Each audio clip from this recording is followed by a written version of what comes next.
aku kubaktikan. Salam Pramuka. Salam. Oke. Assalamualaikum warahmatullahi wabarakatuh semuanya. Selamat datang di Barbara Podcast Selebel. Apa kabar teman-teman di rumah semuanya? Semoga sehat selalu, terus juga aktivitasnya lancar dan juga menjalani hari-hari dengan semangat. Kenalkan, nama saya Liza. Saya sebagai host di podcast kali ini. Dan saya Sherly dari Ambalan Dewi Sartika, Pangkalan SMA Negeri 16. Halo Kak Sherly, bagaimana nih kabarnya hari ini?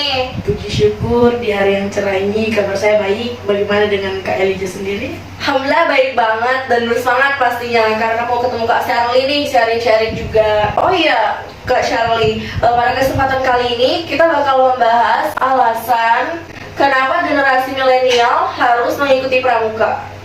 Kalau menurut Kak Sherly gimana? Kalau alasan utamanya sih pastinya untuk membangun dan membentuk generasi milenial yang berkarakter. Seperti salah satu dari isi pramuka SMA Negeri 16 sendiri. Iya benar banget. Saya juga pernah dengar untuk tahun ini visi pramuka SMA Negeri 16 itu untuk membangun pramuka yang berkarakter. Begitu. Omong-omong tentang generasi berkarakter, menurut Kak Sherly, apa sih karakter-karakter yang bakal terbangun jika kita mengikuti pramuka dengan sungguh-sungguh?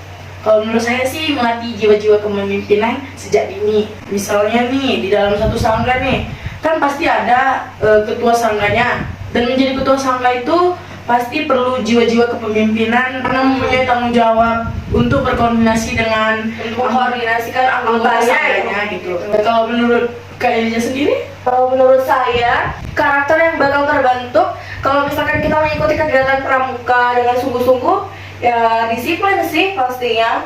Karena kalau misalkan nggak disiplin tuh bakal susah banget gitu di pramuka. Sedangkan pramuka ini kan ketat orang-orangnya, disiplin waktu.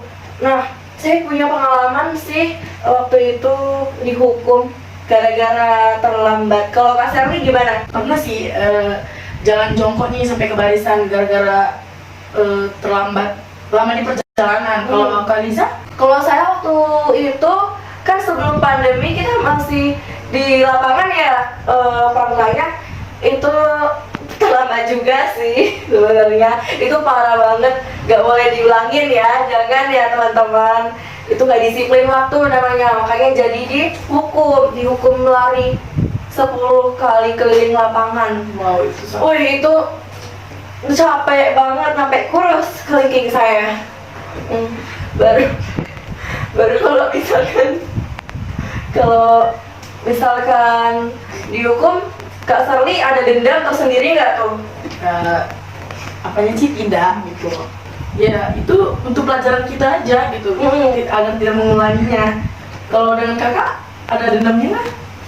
Ya pastinya kesal sih, cuman itu kan punya tujuan yang bagus juga supaya kita nggak terlambat lagi nantinya, lebih disiplin terhadap waktu gitu.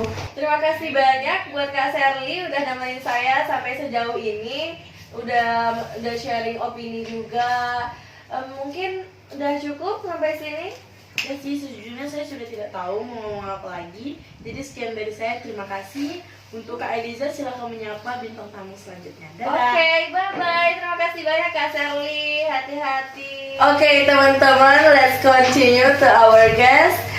Bintang tamu selanjutnya ini selebel juga dong pastinya. Oh ya, BTW, maaf saya pindah posisi karena di sini sepertinya lebih dingin gitu ya, auranya lebih bagus gitu. Ya, halo Kak. Iya. Hai. Halo. Perkenalkan, nama saya Beatrix Rosalina, kawan SMA Negeri 16 Batam. Oke, terima kasih. Kak Beatrix, gimana kabarnya? Puji Tuhan, kabar saya baik. Gimana kabar Kak Eliza sendiri? Wih, alhamdulillah baik banget. Dan juga sangat bersemangat sih, betul bintang tamu yang selebel gitu ya. Terus kita tema hari ini tuh membahas tentang karakter yang akan terbentuk ketika kita mengikuti kegiatan pramuka dengan baik tuh. Menurut Kak Beatrix, definisi mandiri gitu. Karakter mandiri kayak mana sih? Menurut saya mandiri itu kayak suatu keadaan di mana kita bisa melakukan kegiatan itu dengan sendiri tanpa bergantung dengan orang lain. Iya, setuju banget. Terus kalau misalkan karakter mandiri ini pasti berhubungan dong ya dengan kemah yang segalanya serba sendiri gitu. Iya, tentu. Kak Beatrix pernah nggak kemah? Pernah dong. Sharing ceritanya. Sharing tentang cerita saya mengenai mandiri ya. Iya, Jadi iya. kemarin tuh saya kemah. Terus di situ pasti kita jauh dari orang tua ya kan, menyiapkan barang-barang sendiri. Terus tiba nyampe di kemahnya itu pasti kita lakukan semua itu sendiri, kayak masak sendiri, bangunnya itu tepat, pasti lebih cepat. Kemudian yang paling mengesankan itu ketika kita itu ngambil air yang jauh tempatnya gitu loh, terus berat. Ditambah kita harus sendiri, nggak ada teman, karena teman yang lain pada ikut lomba gitu. Oh Itu sih iya. cerita saya. Terima kasih banyak loh ya. Itu sama juga cerita saya kayak waktu kemarin juga kayak gitu. Kalau ngambil air itu berat banget kan ya. Dari base camp dari base camp ke sananya kan jauh nih. Iya. Oh itu benar-benar ini sih ngelatih jiwa mandiri kita gitu ya. Oke. Jadi apa? Jadi kan apa sekarang lagi? Ini udah mulai. Ini nggak ada pertanyaan lain atau mungkin mau cerita yang lain? Apa ya? Atau mau cerita tentang kemah? Tapi udah Udah tadi. tadi. Oke, saya minum saja. Nggak tahu minum. Oh iya silakan, ya ampun haus ya, haus. Ya ampun. Aduh. Makasih ya, Dak. Aduh lupa. Maaf ya. Oke, mungkin cuma itu sih yang bisa saya sampaikan. Saya harap teman-teman semua bisa mengambil banyak pelajaran dari saya yang ceritakan tadi.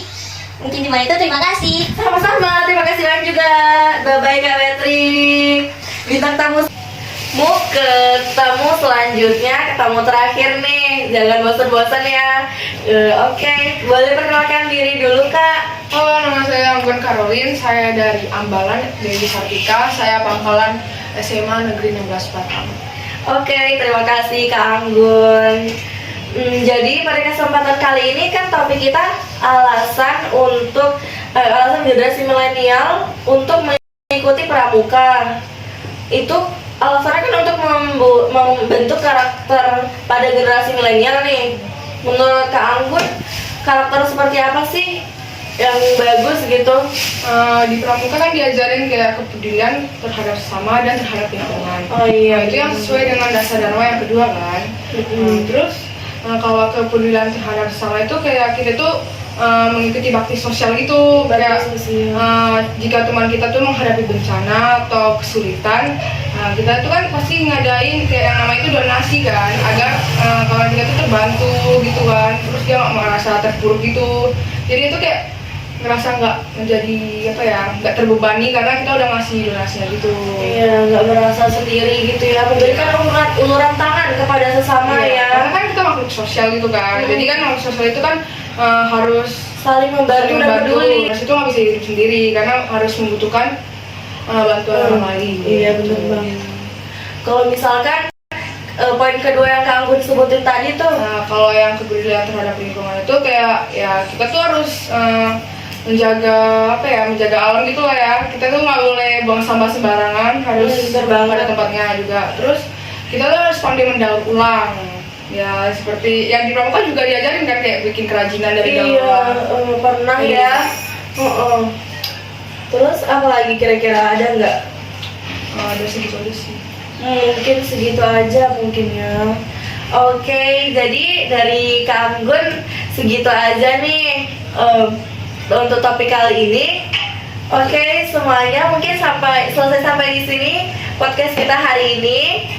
Terima kasih semuanya. Bye bye.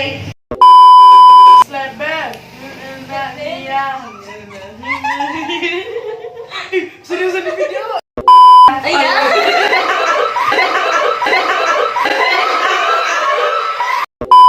Ketika